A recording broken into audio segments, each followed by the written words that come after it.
Eu quero abraçar e cumprimentar todos da FACHUSC, todos que estão nos vendo nesse momento, e dizer da satisfação de recebê-las, essas amigas, na tarde de hoje, para que a gente possa, de fato, pelo menos eu tentar, pelo menos ser objetivo e atingir a expectativa dessa vinda delas aqui neste dia tão especial, que é justamente para a gente falar sobre a importância da língua portuguesa no meio de comunicação, especificamente a minha área de radialista. Eu quero agradecer a vocês imensamente pela escolha e, sobretudo, por vir aqui na minha casa para a gente, não somente, posso dizer, uma entrevista, mas uma conversa para que a gente possa esclarecer melhor de um entendimento como a nossa linguagem ela é interessante e importante também no meio do rádio, que é um dos meios mais importantes que a gente tem para levar informação e ser informado também. Certo. Eu estou aqui, meu nome é Jéssica, juntamente com a minha amiga Juliana. E hoje a gente vai falar de uma questão que é muito importante, eu considero como muito importante, como ele já falou, que é a questão da linguagem. Dentro da linguagem, eu já vou com uma pergunta para o senhor. Qual a posição do senhor sobre a comunicação oral e o comportamento linguístico de um apresentador de rádio? Primeiro a gente tem que ter essa consciência de que o rádio ele é fundamental porque nós somos representantes de uma comunidade, porta-voz de uma comunidade e, acima de tudo, a gente tem que ser um espelho para quem está do outro lado. E a linguagem, que seja ela dita em qualquer região, tem que se identificar com o público ao qual você está se dirigindo. E o rádio tem essa importância da gente não só manter a tradição da região, mas também buscar conhecimentos para que essa linguagem juntas possam de fato ser útil para quem está nos assistindo ou nos vendo. Certo. A gente fala hoje não somente da linguagem, mas da questão do preconceito linguístico, que a gente sabe que existe em todos os meios, tanto da comunicação como na faculdade, na escola, todo meio que a gente vive, a gente vê de vez em quando um preconceitozinho aí da parte de algumas pessoas. Eu queria saber se na profissão do senhor, o senhor já passou por algum tipo de preconceito voltado a essa questão da linguística. Existe uma vaidade muito grande por parte dos radialistas, principalmente aqueles considerados profissionais de emissoras, consideradas também grandes. E quando a gente chega num seminário, onde a gente já participou de seminários, inclusive lá em Pesqueira, com radialistas de todo o estado de Pernambuco, quando a gente, aqui do interior, que tem até um sotaque diferenciado, com o pessoal do Agreste e também Zona da Mata e a região metropolitana e capital, muitas vezes eles olham para a gente de uma forma, eu posso até dizer assim, eu não diria nem tanto com preconceito, mas é uma forma assim de diminuir, e a gente às vezes fica até tímido para falar na frente desses grandes profissionais. Mas o certo é que esse preconceito existe principalmente quando, posso dizer, de regiões, por parte de regiões. Mas isso está quebrando esse tabu ao ponto de que as coisas vão se modernizando e hoje o Jornal Nacional está levando para a bancada novos talentos e pessoas de regiões diferentes, justamente para dar essa oportunidade e quebrar qualquer preconceito de quem acha. Eu acho que o preconceito, quem faz e utiliza do preconceito para qualquer profissão, qualquer função, são pessoas pobres de espírito. Então, eu acho que isso a gente não leva nem em conta. Eu acho que o mais importante é a intenção da gente, o objetivo da gente é de informar. Aqueles que criticam talvez não tenham aprendido a lição de casa, de respeito, independente de quem seja. Correto. E é certo que o senhor fale dessa forma, porque eu acredito que não existe forma certa de se falar. Como a gente já vê, né? Que isso varia, que nem o senhor fala, de estado para estado, e que realmente não se deve haver esse tipo de preconceito. Aí, mais uma pergunta voltada à questão da linguagem em si, da língua falada. Na profissão do senhor, a profissão do senhor exige só que o senhor fale somente a língua formal, ou ela dá essa liberdade do senhor falar, tipo, de modo, digamos que... de modo que outras, não só as pessoas de uma categoria mais alta, mas que as pessoas tipo do sítio, as pessoas da zona rural também conseguem entender, conseguem se contemplar com a fala do senhor, ou ela deixa isso muito aberto a critério? Muito boa essa sua pergunta, olha. Hoje, principalmente hoje, antigamente não, na década de 60 e 70 existia um tipo padrão. O locutor tem que ser voz tipo Cid Moreira. Então, se não fosse naquele padrão, não era considerado como radialista, como locutor. Então, é até chamado padrão Globo, padrão da Rádio Nacional, da Rádio Clube de Recife. E eu até que eu admiro muito quem tem essa voz bonita, grave, e que trabalhava mais dessa forma formal. O rádio foi se modernizando e surgiu o FM. E o FM, ele mudava a forma de se comunicar.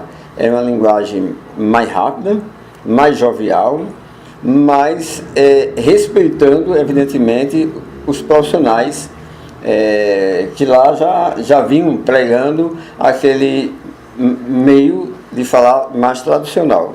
Então, através disso, cada pessoa se identificava de uma forma diferente.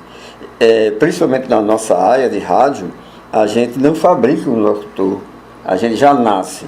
E quando a gente nasce, Deus já coloca naquela determinada função. E aí abre o leque. É por isso que existe uma grade de programação.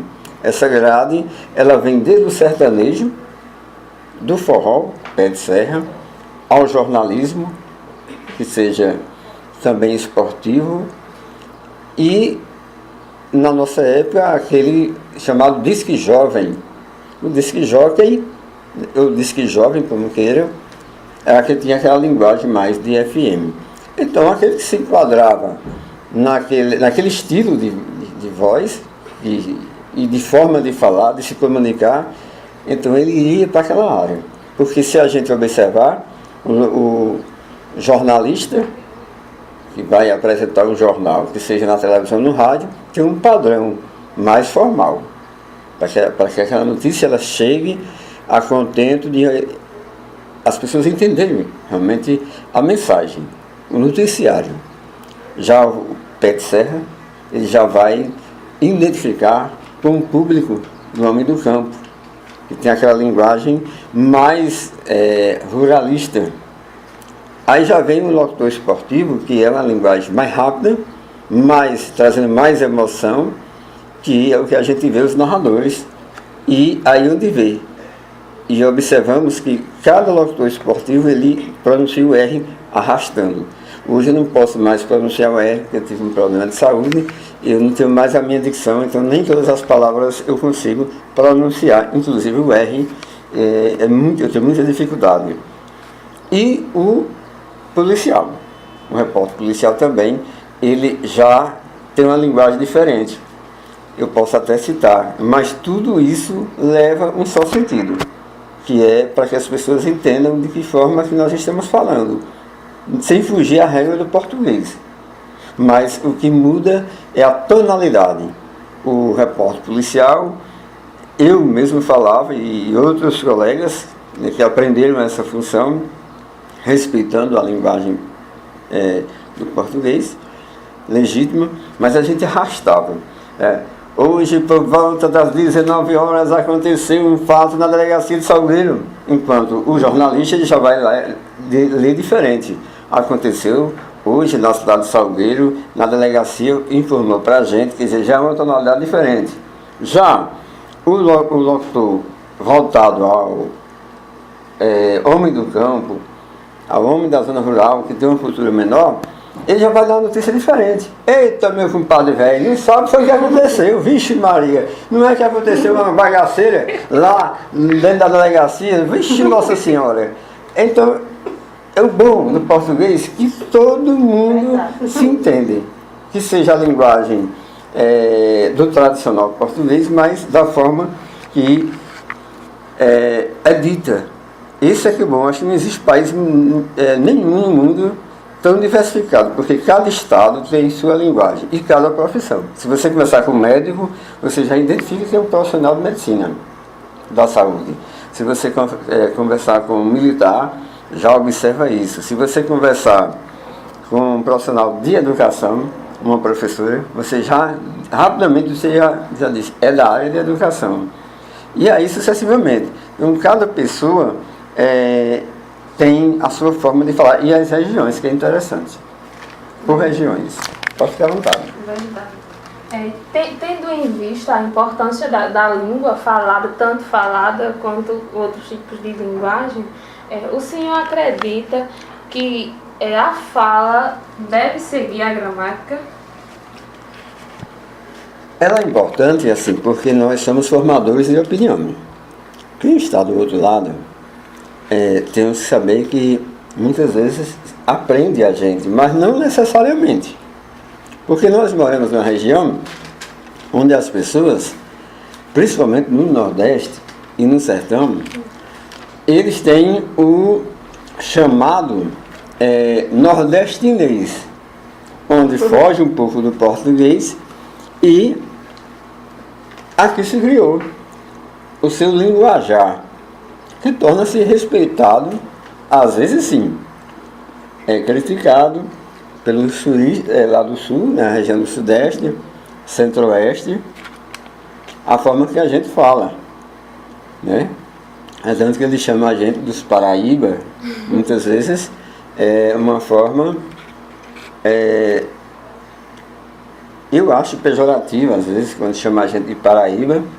Muitos chamam a gente de os nortistas, pelo modo da gente falar.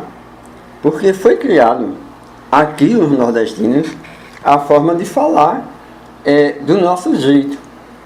Mas existia um homem chamado Luiz Gonzaga, rei do Baião, que saiu de Exu e ganhou o mundo cantando a música da forma que ele viveu, levando a música do jeito que ele viveu, que ele conheceu. Então eu acho que se hoje a gente não tem mais preconceito, porque a gente teve um rei do Baião que ele passou por cima de tudo e achou por bem valorizar a nossa cultura cantando no Nordeste, as coisas nossas e a linguagem também nossa, nordestina. Então é por isso que se hoje a gente também fala o nosso nordestinês, graças a um que teve coragem de dizer, eu vou cantar assim, eu vou falar assim, para o meu povo entender. Por isso eu não acho necessariamente você só seguir dessa forma, porque eu acho que a gente tem que falar e as pessoas que estão próximas. Depende muito do público que você está naquele momento. Na hora de ser formal, você vai ser formal. Na hora de você falar para que as pessoas possam entender, a gente vai falar. Correto. Sabendo do meio que o senhor convive, de imprensa e tudo, convivendo com pessoas de baixo, vamos dizer assim, de um nível menor, de um nível mais elevado, que eu sei que o senhor convive, né, nesses meios, eu queria saber do senhor, na concepção do senhor, qual a diferença da fala para a escrita? Olha, há uma grande diferença, porque o português ele é muito difícil. Quem faz concurso público sabe que muitas vezes não passa, porque é uma confusão muito grande, porque é SC, SS, né? Então C cedilha, e porque existem palavras iguais com sentidos diferentes, que é chamados homônimos, e isso faz uma diferença muito grande. digamos, essa bagagem é leve. Leve esta caneta azul entrega à professora, entende? Leve é um sentido, outro leve é outro. Então existem muitas situações como essas. E dificulta tanto. Mas o brasileiro, o nordestino, é tão bacana que o português se torna tão fascinante e se torna tipo uma comédia. E o importante é a gente ser feliz com isso. Eu estava um dia desse andando numa cidade aqui próxima e vi lá escrito tapioca fazida na hora. Quem não pediu, pida. A gente sabe que indo ao português é errado. Mas a intenção dele é a melhor possível, de vender. Certo? E mesmo da forma escrita errada, ele estava vendendo. As pessoas estavam entendendo porque é da região. Talvez se fosse lá no sul não entendesse. O português oferece isso. O outro colocou, corta-se cabelo masculino ao vivo. Eu nunca vi cortar gravado. Mas é isso que proporciona. Vende-se gelo gelado 24 horas. Então, é interessantíssimo a língua portuguesa por isso. Porque ela proporciona isso. A linguagem é uma forma, a escrita é outra, mas mesmo de forma errada, as pessoas terminam entendendo e divertem-se com isso. O importante é ser feliz. E informar, né? E as pessoas entenderem de certa Porque forma. da forma, quando dizer assim, a tapioca fazida na hora, quem não pediu, pida. Então, se eu estou com o filho aqui, e ele leu assim, eu vou ler certo para ele. Da forma que está, a gente vai dizer que em português está escrito errado. Na gramaticamente falando, tá estaria errado. Aí onde vem quem tem o conhecimento, passar para quem não tem ainda. Mas é Brasil, é Nordeste, é sertanejo, e Salgueiro também tem disso. E o engraçado dessas coisas acontecerem, dessas pequenas coisas que a gente acha engraçado, mas que na verdade ela passa uma mensagem pra gente, é que, tipo, pra uma pessoa que tem um nível mais elevado, que tem lá seus mais conhecimento, poderia ser ou pode ser, está escrito de forma errada. Mas para as pessoas que convivem, que estão inseridas naquele meio, já não é uma forma errada. Eu tive uma grande dificuldade quando eu fui morar em Petrolina, porque aqui pertinho, vizinho da gente, Petrolina, muitas coisas que se fala lá, não, aqui é outra coisa. Pronto, Serra Talhada. Se você quiser um VIP, que a gente chama aqui, lá é Dida. Em Petrolina é Dindim. Então quando eu chegava lá e dizia, me dê um VIP, a mulher disse, não tem, a gente não vende isso. E eu vendo o VIP, mas não é VIP, é Dindim. Então são coisas que a gramática ela vai mudando também dependendo do lugar e da região. E isso se torna interessante e até demais. Porque é como diz, eu por ser matuto, eu por ser nordestino, eu posso dizer que eu sou arriado os 4 pneus e a barra da direção pela língua portuguesa, porque eu acho que em lugar nenhum a gente usa isso até como profissão. Porque o humorista nordestino, principalmente os nordestinos que fazem mais sucesso na televisão, eles utilizam do nosso linguajar, da nossa linguagem, da nossa gramática nordestina para ganhar dinheiro. Então, acho que no Japão não acontece isso, na Europa também não. Nenhum desses países tem o que a gente tem, nem mesmo Portugal. Eu acho que o Brasil ele é feliz em todos os sentidos, principalmente na questão gramática, que ela eu acho, e assim, do meu ponto de vista, é riquíssima. Com certeza, principalmente pela sua variação linguística, né, que a gente sabe que não tem como entender, não é uma forma certa, não é uma forma de falar. É uma variação de línguas que o Brasil tem e que enriquece cada vez mais pela questão da fala. É verdade. Assim, sabemos que a língua vem evoluindo cada vez mais. Mas sabemos também que tem pessoas que não têm acesso a um estudo, que permanece desde do que aprendeu, continua falando do mesmo jeito. Eu queria saber do senhor O que é que o senhor tem a dizer às pessoas que ainda sofrem preconceito? Porque sabemos que uma palavra ofende bastante. Se a pessoa está falando uma palavra, ela acha que está falando certo, mas vem outra e critica. Olha, a gente que é do rádio, a gente recebe pessoas, né? Eu já fui do rádio, hoje não sou mais, apenas tenho um canal na internet. Hoje eu sou funcionário público, mas ainda continuo no meio porque hoje surgiu a informática, né? Coisas que a gente jamais esperava. A gente que é do meio analógico, que se você quisesse ouvir um rádio, gente, para você que está aí, para você ver como era difícil a questão da comunicação naquele tempo, para chegar já na sua resposta. A gente, e não faz muito tempo não,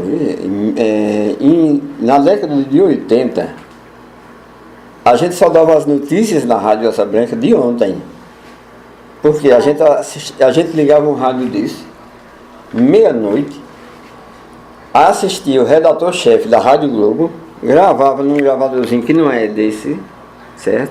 Era um gravador desse tamanho, pesando 3 quilos, gravava lá. De manhãzinha, 5 horas, ia para a rádio, ouvia o que o locutor disse, as notícias de ontem, ia digitar numa máquina de datilografia, certo? Para dar notícia às 7 horas da manhã, certo?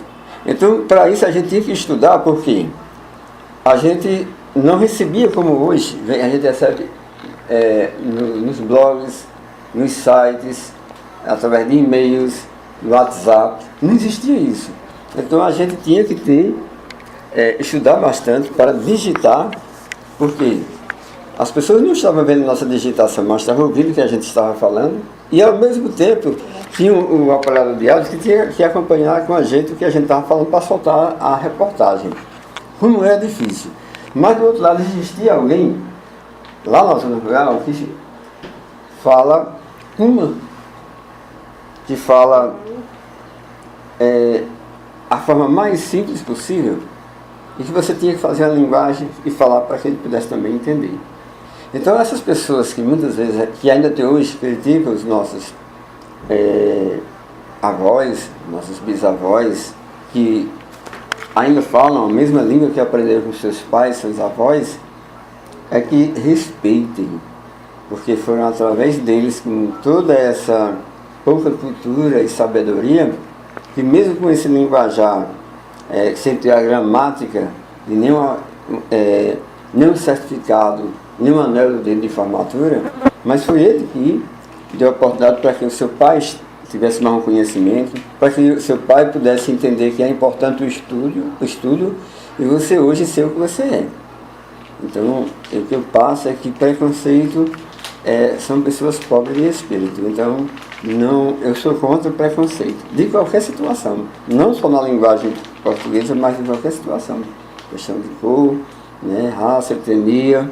Eu acho que a gente não tem que ter preconceito com nada. É respeitar o gosto das outras pessoas, né? E aí o respeito ele é muito importante. É verdade.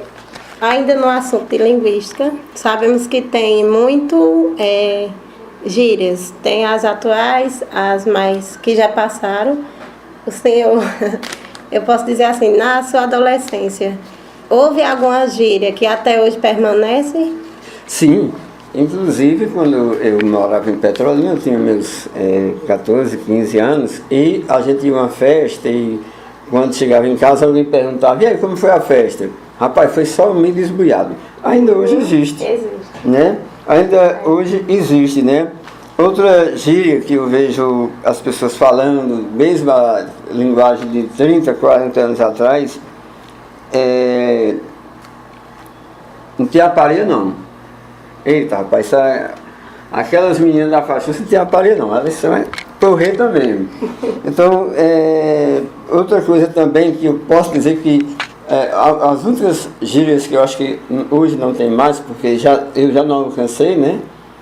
Eu já não consegui alcançar, foi da Jovem Guarda, que era Roberto Carlos, Vanderleia, era Erasmo Carlos, né? Gerry Adriano falava muito essa questão de brasa mora. Eles tinham muito essa gíria, né? Hoje ainda existe. Daquela época que até Roberto Carlos usa muito falar em bicho. Faustão usa muito, né? Outra, mas rapaz, né? O mineiro ainda usa. Eu acredito que década de 30, 40 anos que o mineiro fala uai na região do interior, e hoje ainda, né? E para cada cidade, para cada estado tem a sua forma de falar. No Rio, na moral, né? Tô bolado, né? Agora, eu acho que o bom é isso, que todo mundo se divertia. Cada gíria que aparecia, não era. As pessoas às vezes têm preconceito hoje que acham que a gíria vem de uma pessoa que é envolvida com droga, que é uma pessoa que é drogado. Mas lá atrás, essa pessoa que hoje condena aquele que diz uma gíria, ele já teve a gíria dele, mas ele hoje, as pessoas têm aquela fome de falar da outra pessoa e não lembra que lá atrás ele já teve uma gíria, né? Então eu não vejo a gíria como preconceito, não.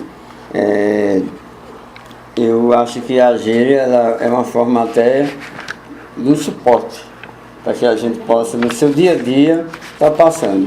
Agora você não pode ter uma gíria pejorativa, né? E tinha gírias que, na minha época, que era mistura de português com inglês. Diga aí, brother, como é que vai você? Diga aí, brother, acho que você já ouviu falar isso aí, né? E o bom do português é que a gente aqui do Nordeste sempre tirava um pedacinho. Tirava uma letra e substituía. Uma é como, né? Rapaz, é verdade? A palavra verdade é grande e botar, rapaz, é de Vera. Oxe, aquilo ali é de Vera.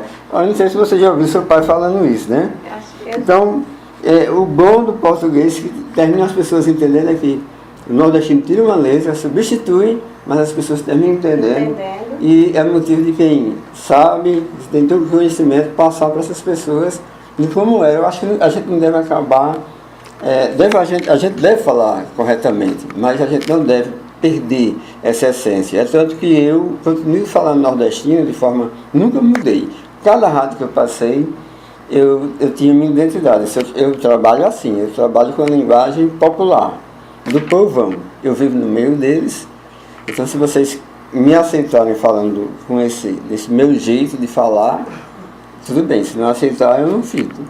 Mas eles não aceitando porque o povão e o popular é que se identifica muito com o povo, mas sempre respeitando. Eu sempre, quando eu falo uma linguagem assim, dessa antiga,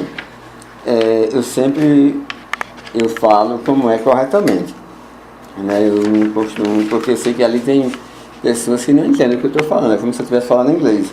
Principalmente a geração mais nova. Você imagine hoje uma jovem de 14, 15 anos ouvindo falar dessas coisas, jamais vai entender. Rapaz, pega aquilo ali em riba. Sim. Se eu não disser que é ali em cima, depois eu explicar, né?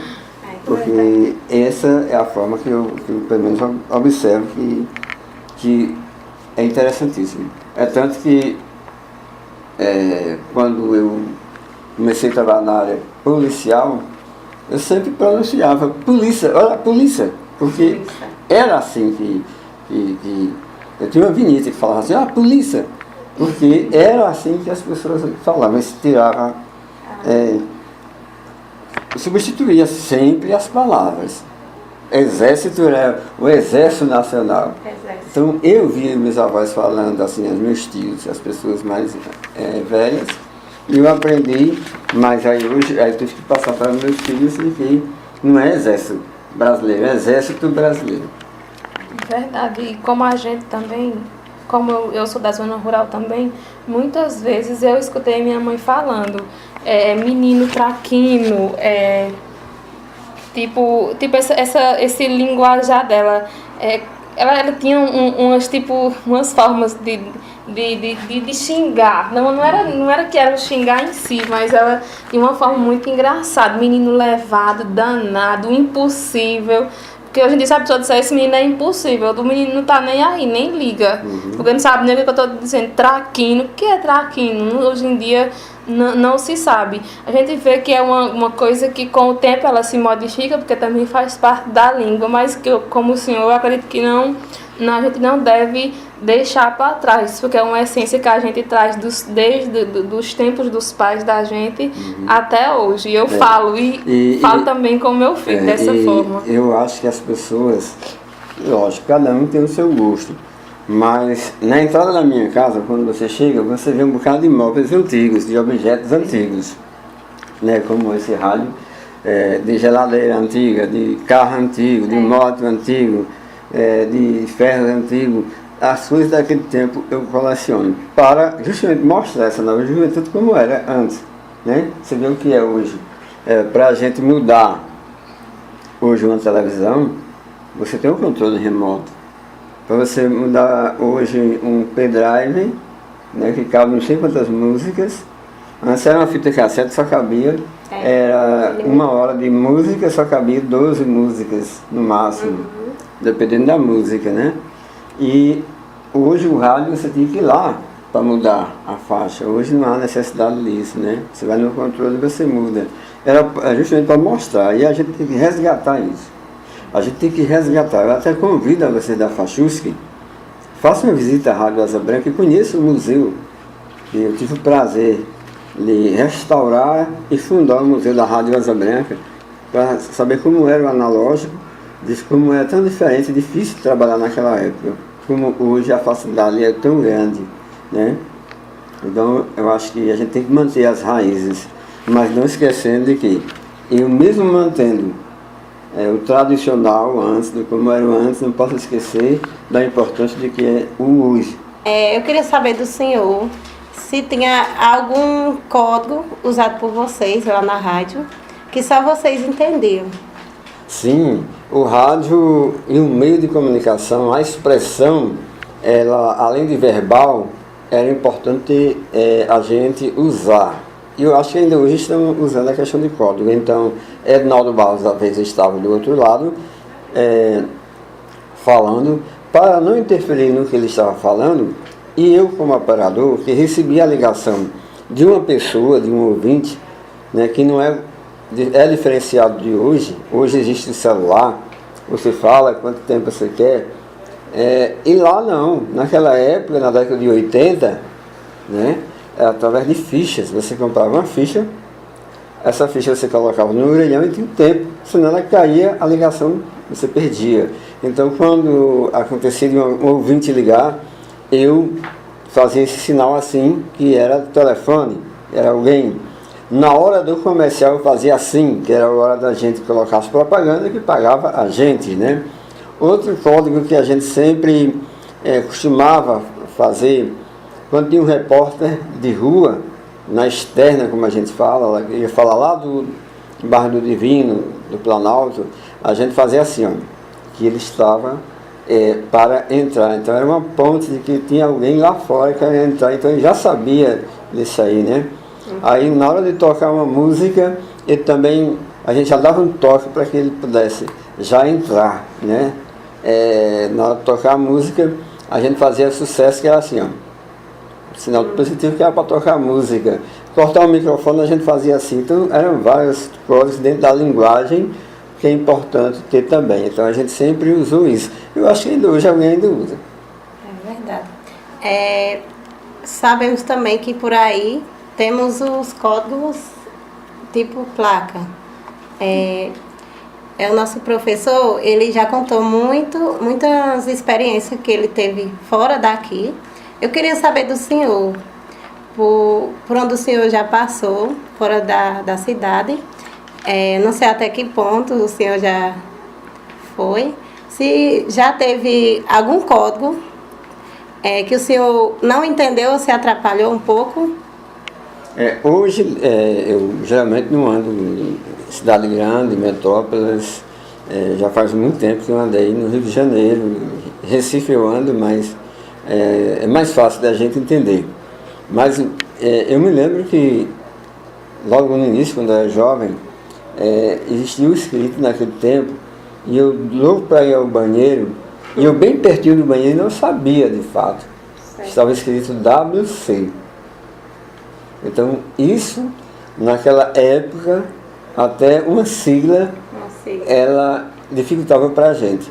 Hoje, as coisas se tornam mais fáceis, mas a gente tem que ter muito cuidado, porque cidade grande existe muita coisa que não é, de costume aqui. Exemplo, você chega no Tipe em Recife e você vai ao banheiro tomar um banho, você tem que comprar uma ficha muito parecida com aquela ficha de telefone da época, da década de 80 e 70. Então você coloca essa ficha dentro de um recipiente parecendo como era um orelhão antigo, e na hora que você coloca lá, que ela cai, o banho começa a derramar água. E para você desligar, basta você passar o dedo numa parte digital que ele desliga. Então, tem muitas situações que, para a gente que é do interior, muitas vezes quando chega numa cidade grande, se atrapalha, certo? Então, é muito cuidado que ainda hoje existe isso nas grandes cidades. Para quem não tem costume, para quem é lá normal. Mas nada melhor do que você perguntar. Aí onde vem a questão, a importância de você saber se comunicar e de se escrever, de escrever. E falando na questão da escrita, ela é muito importante. Eu, quando fui acometido pelo câncer, a importância que Deus faz do saber, do entender, ela é tão necessária nesse momento. Se eu não falava, porque tive um problema sem falar, eu passei mais de 15 dias sem falar. Minha comunicação era de forma gestual ou escrita. Então, eu que era radialista, eu que era um comunicador, passei a me comunicar escrevendo. Então, a escrita era necessária. Então, tudo que eu iria fazer, eu escrevia para a minha esposa, ela lia e já sabia que eu queria, já sabia qual era o meu pedido. Então, a escrita, ela é importante, porque você sabe escrever, mesmo que você esteja dentro da sua própria casa. Porque você derruba aquele papel, o neto seu pega e se tiver errado, ele vai escrever também errado. Porque a criança, ele fala o que os pais, aprende a falar o que os pais falam. Então é muito interessante que você fale bem diante dos seus netos. Porque se você começar a falar errado, ele também vai aprender errado. E hoje eu tenho uma neta que ela fala um português melhor do que eu. Porque os pais ensinam assim. E é motivo de orgulho. Enquanto a gente que aprendeu com os nossos pais falando de forma mais simples, a gente hoje comete e paga um erro por isso. É tanto que às vezes a gente vai escrever uma coisa, aí se não souber escrever corretamente, acaba escrevendo outra coisa, assim, que outra pessoa entenda de outra forma. Mesmo você querendo falar uma coisa, acaba falando outra, né? É verdade, e acontece isso muito na questão do WhatsApp, porque a gente está acostumado por aí a digitar e lá já tipo aparece, você já vai escrever na pressa, faz uma coisa, faz outra, já digitou e mandou. Aí muitas vezes a gente tem aquela coisa da forma que escreve no WhatsApp, que é escrever gramaticamente correto, e às vezes não é correto, porque não é correto, né? A forma que nós escrevemos no WhatsApp não vai querer escrever gramaticamente, porque sabe que vai estar errado, né? Aí eu falo que nem o professor, tem esse tipo de comunicação, que é a internet e o WhatsApp, que a gente nem sabe como é chamada essa língua, não foi? Que ele até brincou. Verdade. É uma língua nova, foi evoluindo e agora temos essa língua que é o WhatsApp também. Hoje a internet ela facilita e complica. Mas às vezes quem complica somos nós. Porque está lá para você também poder escrever. Não necessariamente tudo que aparece você vai lá, mas pela pressa que a gente tem, muitas vezes a gente já diz tudo. Onde, na realidade, quando você escreve... Então, eu acho importante que passe para a juventude e as crianças o hábito de ler. Eu sinto que as pessoas pouco querem ler. Hoje as pessoas querem ler, e que uma das coisas mais importantes que você tem é ler. A leitura, ela prepara você para o futuro. E não tem coisa melhor do que quando você pega uma Bíblia para ler, que você está estudando a palavra de Deus. Então, essa que é a mais importante também de todas. Então, a leitura ela tem que ser incentivada pelos professores. Porque as nossas crianças estão lendo muito pouco. Eu acho que a leitura é interessante. E a escrita necessária. Verdade. E dentro dessas palavras que o senhor já falou, a gente entende que não há maneiras, formas corretas de se falar e essas coisas. Tudo varia de um lugar para outro, a forma que o senhor fala, a forma que eu falo, quer dizer, assim, só um exemplo, varia de acordo com o meio em que a gente convive e convive. Mas, tipo assim, vendo a importância da língua, você vê que, tipo, por onde a gente vai, a língua nos acompanha. Você está no centro da cidade, a língua está junto. Você está em casa, tem que fazer a utilização da língua. Você vai se deslocar de Salgueiro para Recife, você vê que no caminho mesmo já acontece a questão da língua, seja em códigos, seja você falando com outras pessoas, que a gente vive no meio que convive com várias pessoas que falam diferentes, de formas diferentes. E o que a gente tem que fazer é aprender a respeitar a forma de cada um se expressar e falar, porque o importante que eu acho da língua ou da linguagem é transmitir, o transmitir. Se a pessoa entendeu, então é correto, para ela é correto. É correto. E também na escrita, ela tem, para que não aconteça o que aconteça, tem essa importância, para que não aconteça no passado. Eu me lembro que aqui na década de 80, existia um trem que fazia linha Salgueiro-Recife, um trem de carga. E então esse trem de carga, ele saía daqui com cargas para Recife e voltava carregado. E você vê a confusão que dá quando você faz a escrita errada. Então esse trem foi levado um bilhete, e nesse bilhete era para trazer uma carrada de cal. Então veio essa carrada de sal. Quando chegou aqui, a carrada de cal, o ferroviário ligou para lá, passou um telegrama, que era outro meio de comunicação da época, e disse: olha, você mandou a carga errada. Eu não pedi cal, e sim eu não pedi sal, e sim eu pedi foi cal. E vocês mandaram foi cal, cal, aí não foi sal. Aí, mas quando você escreveu aqui, mandou foi sal, está aqui escrito com C cedilha. Então, então ele lá entendeu que era sal porque estava sal com C cedilha. Errou 2 vezes. E aí mandou a carga de sal, não era sal, era cal. Então é muito importante saber de que a escrita, às vezes por causa de uma letra, a manchete, hoje eu vejo muitos blogs pecando, não é só de Salgueiro não, por causa de uma letra, muda completamente aquela manchete. E é muito ruim. Porque quando a gente que é profissional da imprensa comete um erro desse, ele é visto. Muito mais do que quem não é. Então é importante que a gente possa ficar muito atento sobre isso. É verdade, a gente identifica esses pequenos erros até nas redes sociais, é o maior. É uma forma de linguagem que a gente já entende como linguagem, mas também é um meio que as pessoas mais escrevem errado, é na questão da rede social. Se você for ver lá, o português está assim, se fosse uma pessoa, ele estaria de queixo caído, porque realmente é muito... Chega a ser, em casos, vergonhoso a forma que as pessoas escrevem. Eu gostaria de dizer para vocês que a gente tem que entrar na modernidade, a gente tem que aceitar a evolução, a gente tem que acompanhar a evolução, tudo o que está acontecendo de novo. Né? Mas não pode esquecer também a importância do que foi no passado. A exemplo, esse rádio ABC. Né? Esse rádio é totalmente analógico. E me faz lembrar que antigamente a importância da gente aprender a língua portuguesa na escrita e falada é porque tudo que a gente fazia era atrasado, era de ontem. Se você queria dar uma notícia aqui na Rádio Asa Branca, tinha que ouvir o redator-chefe da Rádio Globo, gravava, no outro dia, 5 horas da manhã, ia digitar para dar a notícia de ontem, hoje. O Jornal do Comércio saía de Recife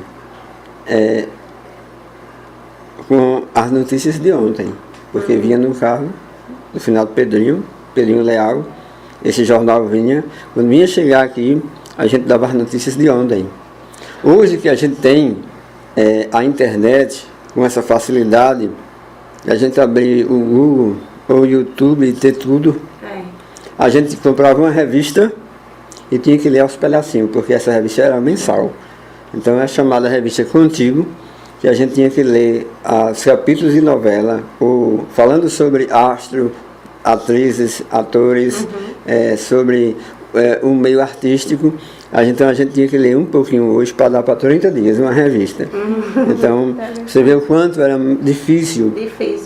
Né, o quanto a gente sofria naquela época, mas era muito mais prazeroso e muito mais bem feito do que hoje. Com tudo isso, eu observo que o rádio era melhor, a televisão era melhor. Então, hoje, substitui pelas redes sociais, e nas redes sociais nem tudo é bom. Você vê que para ser bom, muitas vezes para ser bom na rede social, basta fazer uma caneta azul. Caneta azul.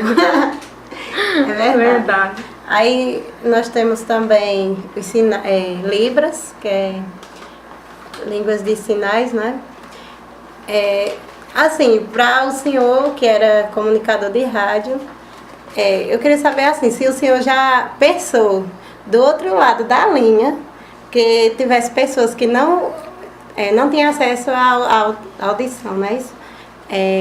O senhor sentia assim, alguma necessidade de passar as informações a essas pessoas? Porque assim, quando a gente, na época, que a gente tinha esse conhecimento que tinha pessoas que tinham deficiência auditiva, deficiência visuais, né, deficiência visual, então a gente informava muitas pessoas de que para a gente, como profissional de rádio, não, a gente não poderia, porque naquele tempo não é como hoje. Hoje o rádio, você fala e ouve ao mesmo tempo. A internet ela proporciona isso. Naquele tempo, fantasiava o locutor, a gente não sabia como era o locutor, nem a gente sabia como era o ouvinte. Através da fala que a gente poderia ver qual profissional da área era, se era uma pessoa da zona rural, se era uma pessoa mais culta ou não. Então a gente orientava aquelas pessoas que tinha apenas um problema visual, mas que tinha um problema, eu tinha facilidade de ouvir, que transmitisse o máximo possível para que aquelas pessoas entendessem, né, o que estava acontecendo. Que quem estava em casa, o pai ou a mãe, mesmo que aquela pessoa não tivesse esse problema de audição, mas que ele enxergava bem, então que pudesse, através de sinais, transmitir o que a gente estava falando. Eu sempre tive essa preocupação. Acho que foi uma das mais importantes perguntas que você fez. Porque a gente, como comunicador, que é formador de opinião, a gente tem que se preocupar com um todo. Né? E, do outro lado, existem pessoas com suas limitações. Né? Hoje, não. Hoje tem a facilidade e tem a lei para até mesmo determinados programas ter uma pessoa que seja formada em Libras para repassar tudo que está acontecendo. Na época era muito mais difícil. Eles sofriam com isso. No mais, a gente agradece ao Senhor pela oportunidade de estar hoje aqui trocando essas ideias e aprendendo, né? Porque hoje a gente veio para fazer algumas perguntas no nosso atendimento, mas a gente mais aprendeu com o Senhor. E a gente agradece em nome da FACHUSC e da nossa licenciatura de Pedagogia. Agradecemos também ao professor por a oportunidade e pelo senhor por ter abrido as portas, né, com toda a recepção e a alegria, né, porque o senhor em momento nenhum reclamou de nada, como é que se diz, colaborou com a gente e o mais só agradecimento. Acho que a felicidade maior é minha, porque no meio de tantos profissionais de imprensa que nós temos aqui, bons profissionais, e dentro da minha pequenez e da dificuldade de dicção, ser escolhido para conversar com vocês, eu espero que mesmo dentro das minhas limitações eu possa ter sido útil, né? E que dentro dessa nossa conversa no dia de hoje, que as pessoas possam aproveitar e refletir o quanto é importante estudar, o quanto é importante saber, o conhecer, e que vocês se formem no amanhã e que não esqueça de que cada aluno ou cada pessoa que passar por vocês poderão aprender, desde uma palavra que seja escrita ou falada, desde um gesto, de uma atitude. Isso é importante, e que as pessoas não deixem de estudar. Não pense sempre que para um futuro melhor, para a gente transformar esse país tão desigual, é preciso que a gente tenha educação. É necessário que a gente possa aprender. E a gente só aprende quando tem alguém para nos ensinar. Então, parabéns a vocês, parabéns, Fachuschi. Estamos aqui à inteira disposição e dizer que essa experiência de falar com vocês fez com que eu revivesse, voltasse ao meu passado e lembrasse de coisas tão importantes que eu já fiz e sinto saudade hoje. Mas o mais importante é de que na vida da gente as coisas passam, mas quando a gente faz bem feito, quando a gente faz com amor, por mais que a gente um dia se vá, essas coisas ficam na lembrança de cada um. Nosso muitíssimo obrigado, Deus abençoe vocês e parabéns a vocês todos. Obrigada. Muito obrigado. Boa noite. Boa noite.